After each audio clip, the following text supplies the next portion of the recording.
Today we're going to go ahead and make a nice walnut and maple stand for my Mac Mini. First off, I need to pick out some lengths of walnut and maple for the job. These ones should do the trick. After marking out the cuts for each piece, I cut them down to length on the miter saw, being sure to square off the ends before cutting them to length. Here I just measure and cut the maple to length and then place it against the walnut, strike a line so that they're all the same size.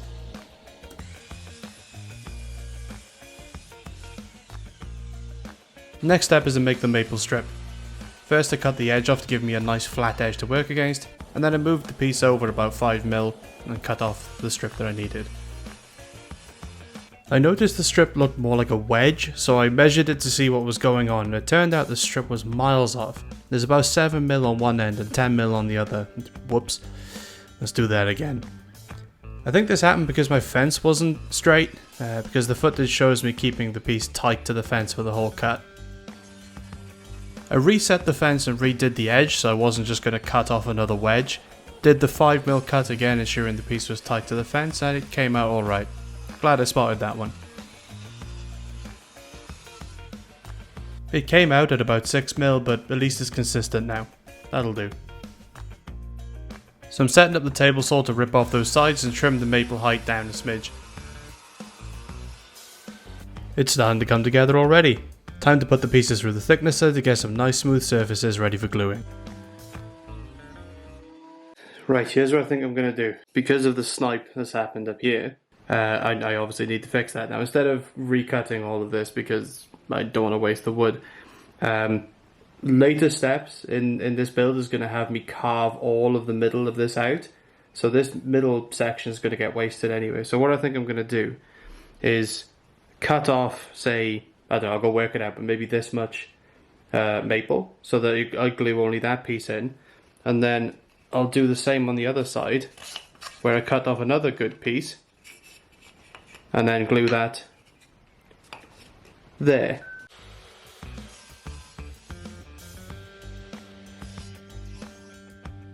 With those maple pieces cut to size, it's time to glue it all together. I had some fun trying to get the maple pieces to sit nicely while in the clamps, so I ended up using some masking tape to hold them in place from the underneath, and had some fun with the noise they made.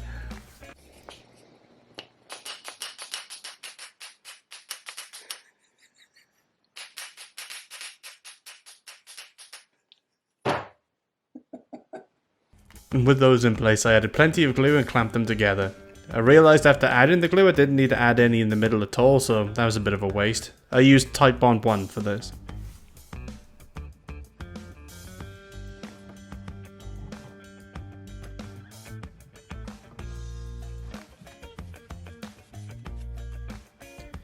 The glue hadn't cured after a few hours, so I had to leave this thing for a day to dry. Afterwards I took off the tape and chipped off the worst of the glue with a chisel.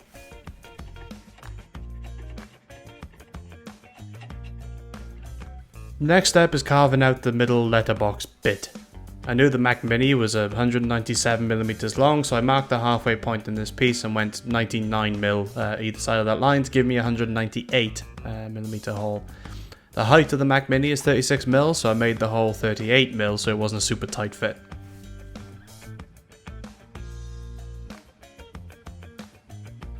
I decided to Forstner out the worst of the rectangle. The first plunge went just fine, but I had a lot of trouble getting any meaningful purchase on the second one, and I assume this is because the Forstner bit was just dancing around the cavity along the middle of the piece. Very annoying, but not impossible to get over. I decided to get the jigsaw out and roughly carve the worst of it out instead.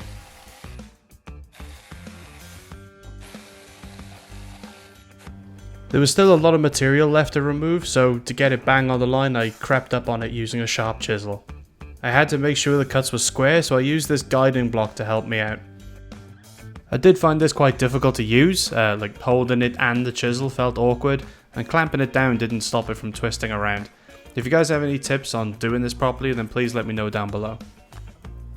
Cutting the edge grain on the longer sides was quite easy. I did the worst of the cuts by doing this kind of guillotining the blade side to side, and then used normal vertical strokes when there wasn't much left to remove.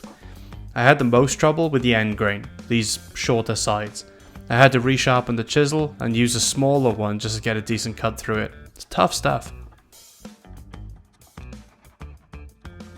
After cleaning the insides off, it was time for a dry fit. I managed to get the hole a little bit too big. I'd measured 36mm from the top of the Mac Mini to the bottom of that big circle thing, but the base itself doesn't really touch the circle. It was a good few millimeters bigger than it needed to be, so lesson learned. For the final piece, I wedged a thin pack of post-it notes in the back to keep it stable, somewhere you can't see. And now I was a little hesitant here. I didn't know how I wanted to finish this, but I took the plunge and routed chamfers on the inside and outside of the top of the piece. Nothing special to mention here except the burn marks on the inside were a pain to get off.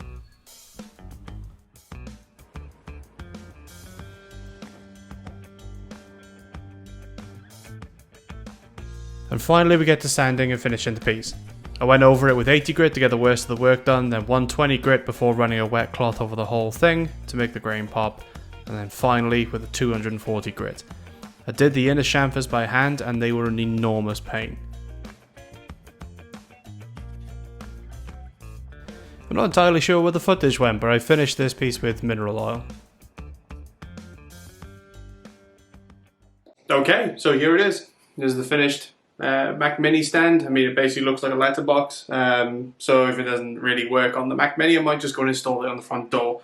But I'm quite happy with this. I like the little maple accent that we got going on in the middle there. I think that looks great. Nice and subtle. And yeah, like this project went well enough. I mean, there's plenty of mistakes on it. When I was doing the routing, the chamfering on the outside went just fine, and then the bits that didn't, I could quite easily just sand off because I've got access to that side. But on the inner edge, let me pop it up there so we can get some. So you can see that it's not exactly even. What ended up happening as I went around with the router, it burned just this little part here and in the corners.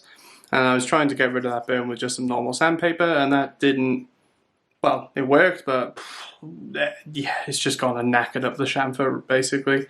So that doesn't look too great. Not super happy with that, but I can always put one side of it at the back, I guess. And then on the other side, I kind of learned from my mistake. If we get the focus in, there we go. It's difficult to pick up on the camera, but that inner edge right there is actually quite dark. Can I line it up? Maybe you can see it like that. You can see it's quite shadowy. Anyway, you get the point. The original plan was to try and Forstner my way through all of these to get the worst of the gunk out of the middle here and then chisel the rest out.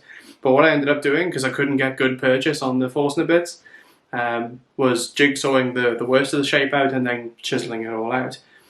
That was a little rough.